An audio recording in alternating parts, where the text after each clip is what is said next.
Stuart, thank you very much for joining us on Hello Malaysia. It's a pleasure and an honor to have you here. Well, a lot to be talked about with regards to getting a second opinion from a doctor. But before we get into all that, I do understand that you've been in the healthcare industry for over 20 years. Being in the industry, did you see a significant change, or do you see Malaysia changing, moving with the times with regards to what's happening in the medical industry? Yes, I think I'd start off with a very big positive point. I spent 8 years in Singapore and saw many Malaysian patients coming to Singapore for healthcare there. But then when I made my move to Malaysia, we could see significant changes being made in the healthcare industry. Technologies were changing, healthcare environments were changing, and of course the providers. We've got some of the world's best doctors here in Malaysia. And I could see the slow trend that patients were no longer so quickly making that decision to go down to Singapore or to other countries, but actually staying here in Malaysia for their healthcare. And that actually is a very good sign for the healthcare industry generally. But with the healthcare industry in Malaysia, there's the public sector and the private sector, and what people want to see is for both of it to come out equally well. Now, there seems to be a sort of there's no balance, or at least this is what people say. And if you do go to public hospitals, you see, just looking at the sheer volume of people there, it'll frighten you. Now, with all these changes we've made, the strides forward that we've made, how do you think, in your opinion, we can handle these problems dealing with the sheer volume of people in hospitals? I think for a start, healthcare has to be seen within the marketplace as being a free market. So patients are able to choose where they want to go. And I think we're lucky in Malaysia that there are two systems. There is the public sector as well as the private sector. The disposable income has changed. More people are able to afford a choice. Insurance companies are growing. The interest in medical insurance has grown. And I think where you've got a choice is very important. And so the patients now do have that choice. Do I want to stay in the public sector or go in the private sector? Whether or not changes are being made, I think there are changes being made. I think some of the departments in the public sector hospitals are really very smart. And it's nice to see those changes being made.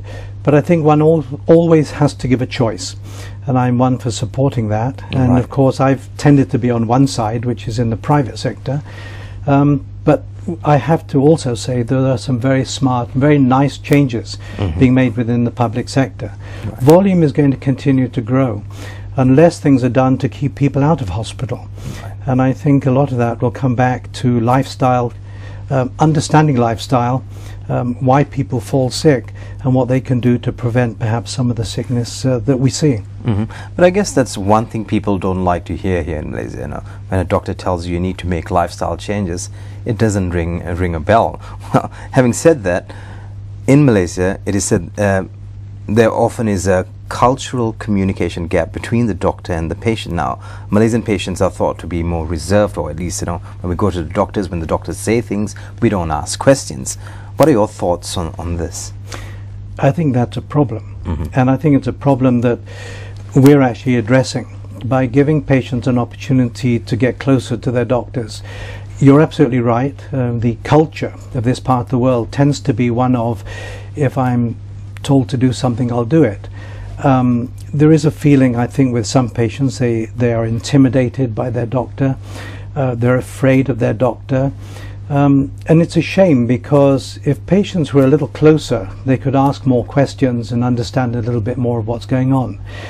But let's also understand that where you've got a very busy environment, in some hospitals the doctors just don't have the time to spend there explaining everything in the way that perhaps one would like. That's nobody's fault, that's just the way the system is. We need to give patients an opportunity to know more about what's wrong.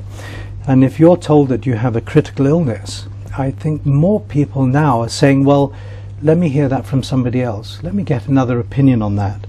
So that's exactly why we're setting this up, to give patients that opportunity. It's very important for someone to know exactly what is wrong with them and what are their options. And if a patient was able to say to the doctor, well, what happens if I don't follow your treatment? Are there any other options? Are there any other choices? But they're not asking those questions, not at the moment. I think it'll change. but they're not asking at the moment. Well, essentially, what you're coming up with, or the system you're trying to put together, is like a second opinion system, where people can get referrals and also get advice from other doctors. Now we've seen a lot of systems like that come to the fore around the world. How is yours going to be different? How is yours going to be tailor-made for Malaysians? The first thing is we've got to enhance the technologies that are available, and of course what we've set up is based on the web, so it's online. The reason for doing that is because we want to bring the doctors to the patient rather than get the patients to go into another busy clinic or to wait for an appointment. So we've built a platform to actually link a large group of specialists to the patients wherever they might be. Now this is not just Malaysia, of course, this is global. So that if a patient has been to see a doctor and they've got their x-rays, they've got their reports, we've made it very easy for them to upload these through our system, and we deliver those technologically to the doctors who give an opinion. If the patient then wants us to follow up to make an appointment, we can do that as well.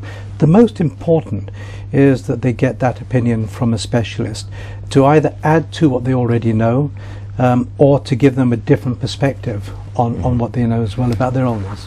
Help me wrap my head around this concept now, saying I'm sick, I've gone to a doctor, I've gone to a specialist, got my blood work done, got the relevant scans or whatever that's needed for the doctor to come up with a good answer to this problem I'm having. Now, when you get a second opinion, sometimes, it doesn't happen all the time, but sometimes when you give out the information to a number of doctors, they would look at it and say, the blood work isn't enough, we don't have this or that serum test to tell us that this is this. So how are you going to deal with all this within the system? I think most of the specialties that we're dealing with tend to be specialties that can be diagnosed using images, whether the CT image, MRI, PET scan, ultrasound, and there are a number of specialties where images tell everything. Obviously, yes, you do need to know some blood works, you do need to know some other profiles of the patient, but generally speaking, you can tell a lot from the MRI or from the CT scan. We've already seen a number of interesting cases where this has already come through. Either the patient has had a heart problem, has had an angiogram done, and we can move that angiogram image from the patient's home through to a doctor to give an opinion on the angiogram. And most times for heart disease, an angiogram is going to tell quite an interesting picture for a doctor to be able to say, yes, this is what I think is the problem, this is what needs to be done. And we've done this with several cases now, whether it's heart cases, brain tumor cases, orthopedics, of course, which rely totally on images. So we've tended to go for the specialties where images are going to help the doctor make a decision. So within the system of yours, you have a panel of specialists, so to speak, that is the people that you're going to go to essentially to get a second opinion from. Now, having this panel there, do you only work with people from Malaysia, or is this panel extended to doctors from abroad? At this moment, at the beginning stage, our doctors are all from Malaysia. All of our doctors are profiled on our website with all of their CVs. So actually patients can see who they are, what their training has been. And one of the trends with our doctors is that they've all been overseas. They've all gone for additional training overseas. So they're quite international in their knowledge and their experience.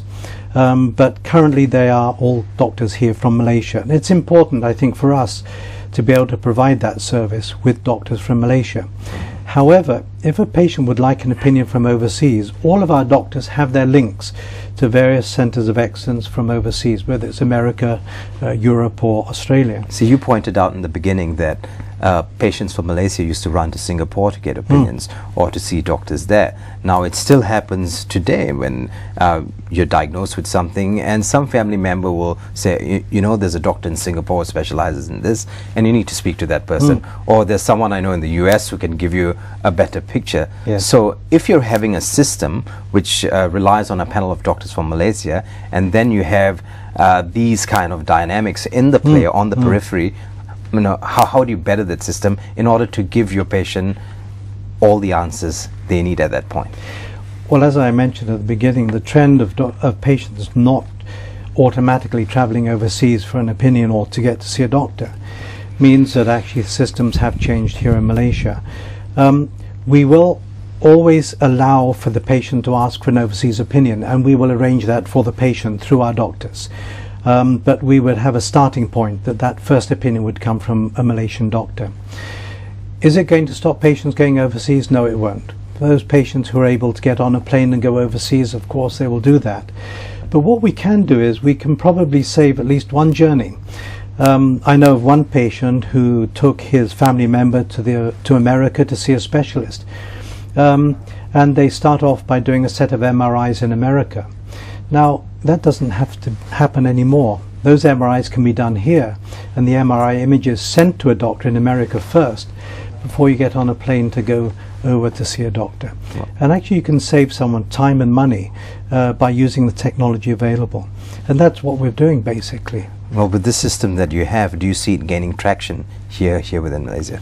Oh, I think it'll gain traction in urban very Malaysia, quickly. yes. You know, if you say Penang, Johor, Kuala Lumpur, you definitely see a significant rise in people wanting to use a system like this. But what about other parts of Malaysia? Oh, I think other parts of Malaysia are going to be perhaps even more interested. Perhaps those patients who can't get access to a specialist so easily are going to find this a very easy way for them to get a specialist opinion. It's not just patients, though, who are going to be interested. The insurance companies have already started to take a big interest, the medical insurance companies. If you look in some other countries, medical opinions are being given through the insurance companies as part of a product, an insurance product. It can save the insurance companies money. By the patient going out to get a second opinion, they can probably get a better option for their treatment. And I'm not saying that cheap is right. I'm saying that sometimes if you get two opinions from doctors, you may actually find one that is more cost effective in the long run. And so this is where the insurance companies are taking an interest in having such a service available. The other are the large corporations, the big companies who have their own medical departments. Before they send an employee off to use their benefits, they may want to get a second opinion to make sure that the treatment they're going for is going to be the appropriate treatment. So actually it's not just the patient who is going to be interested in this. We've seen the trend overseas. So you've got your patients, you've got your insurance companies, you've got your big corporations as well. Right. It says that or the system you're coming up with is the development of web technology, and this is apparently for the rapid movement of digital medical information. What does this mean in English, and what does this entail? Most of the new hospitals, most of the new departments, when you go to an X-ray department, there are two types of equipment. One is called analog, that's the traditional equipment, but the new equipment now is the digital equipment. So all information is being digitalized. So what we're able to do is to take that digital information and move it around. For those patients who have already been to a hospital and been given a disc, this is what tends to happen now. An MRI or CT scan is put onto a disc, the disc is given to the patient instead of a packet of films. And I think more and more you're going to see the hard films disappear altogether, and there'll just be digital information. So what we're able to do is to take that digital information, which often is large. An MRI might be as much as 500 megabytes of memory. Now if you try to put that through the internet, that takes a long time. So with our technology we're able to put that through almost real time, losslessly. That means that wherever someone is looking at the film, they see it without any loss of the image. So we can move an image from one city in Malaysia to another city in real time, and the doctor could see an X-ray up in Penang and see it exactly as he would see it in a hospital in a radiology department. Right. So this technology really is quite incredible in moving these large images, which means not only for your patients are going to benefit, but also doctor to doctor, researchers, many people are going to find this a great benefit. Now with the platform that you're putting together, or you have already put together, do you look at other platforms and see what they have there with regards to services and innovation, and integrate that into your system? Yes, we've looked at systems around the world, and similar systems, opinion systems. Ours is actually a little bit better, if I may say that. It's a little more unique in that we're not just having a large panel of doctors from all over the country giving opinions. Our doctors are actually invited into the team. They're invited for a special reason. They are trusted, they're senior, they have great experience behind them, and they're more likely to give an opinion based on their professional expertise rather than just looking for perhaps business, or they're looking for another patient to add to their list of patients. This relationship that I've basically put together of the senior specialist, the technology and the market is quite unique, and so we've gone beyond what other countries have done in that respect. And this becomes a Malaysian product. This becomes innovation for Malaysia, which is quite interesting. I think the perennial question about systems like this in the end, and this question is not a very Steven Saker hard talk kind of question, but I believe it's a very important question.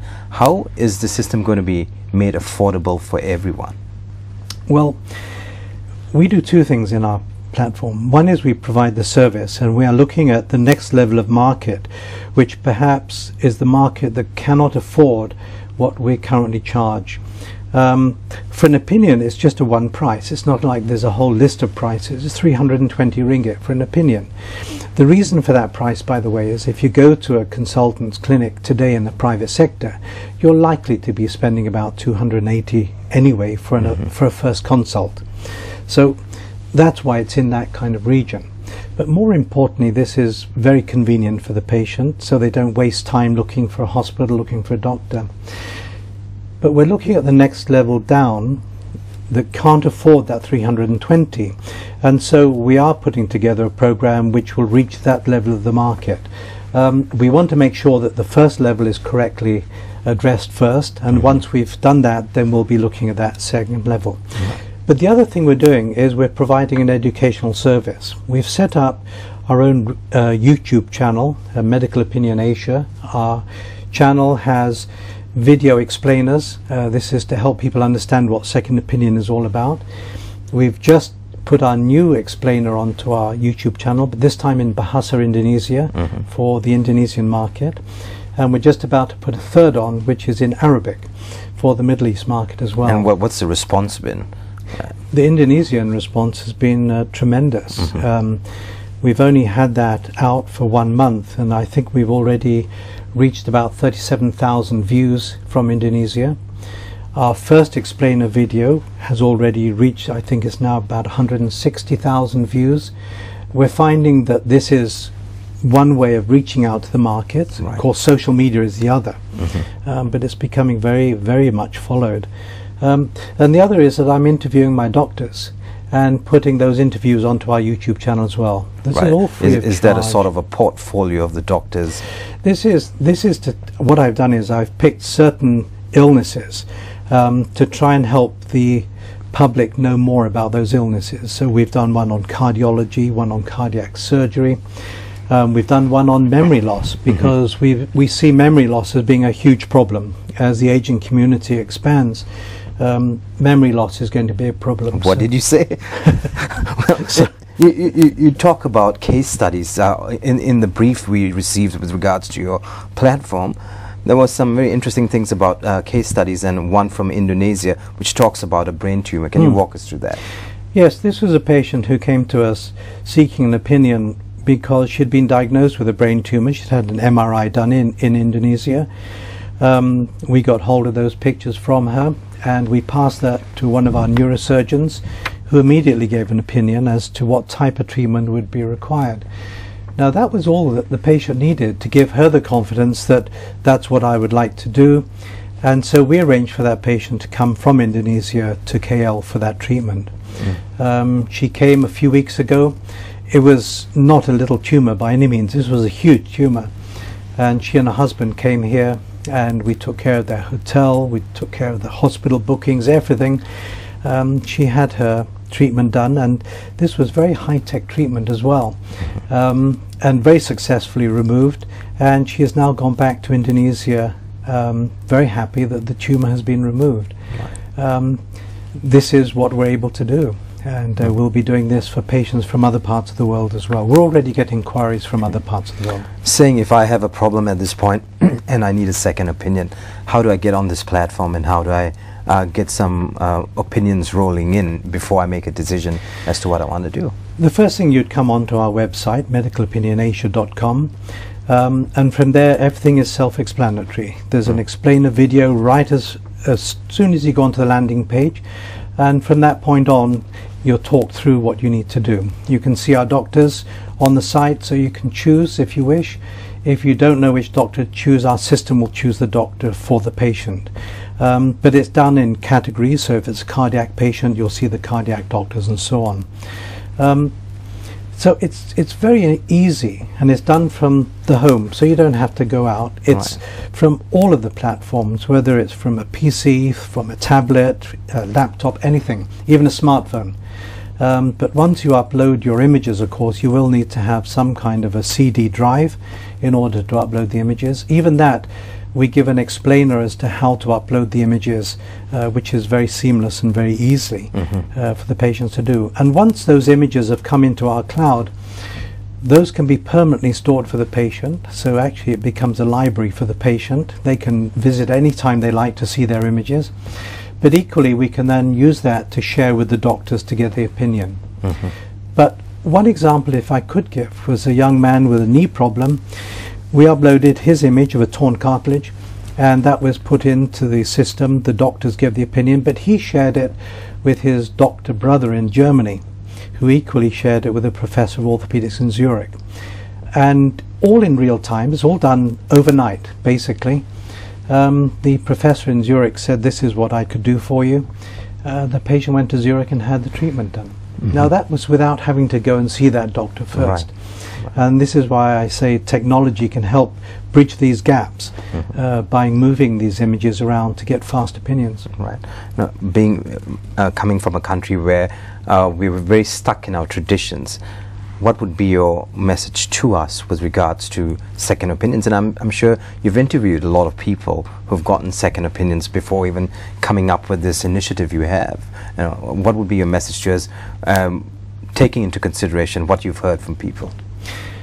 I would urge all patients and family members to always be absolutely clear in their own mind what is happening to them when they go for healthcare. They should always ask for clarifications. They should always look at their options and don't just take the first suggestion that comes along. We've seen cases where patients take first option because they don't know either how to ask the question or they don't want to ask the question, and that may not always be the best option. And I'm not saying that there are a lot of people out there giving bad options, but I do feel, and I think you and I both, if we went to buy a car or buy a house, we wouldn't just buy the first one that comes along. We would go around and find out a little bit more about what's going on. It's the same with healthcare. And I think each of the associations here, whether it be the Medical Association or the Medical Council, do advocate that medical opinion or second opinion should be encouraged and should be supported. And we've seen in other countries now, large healthcare providers are now actually setting up their own second opinion service. The Mayo Clinic, Cleveland, Johns Hopkins, they all have their own second opinion services. The National Health Service in the UK also advocates, because they see there is a need for patients to get that option so they feel better about what's going to happen with them. But if you look at the net, there's a lot of information out there with regards to symptoms and symptom checker. You've got everything out there. And people get, with all this information or this barrage of information, people get confused. And how do we better streamline this?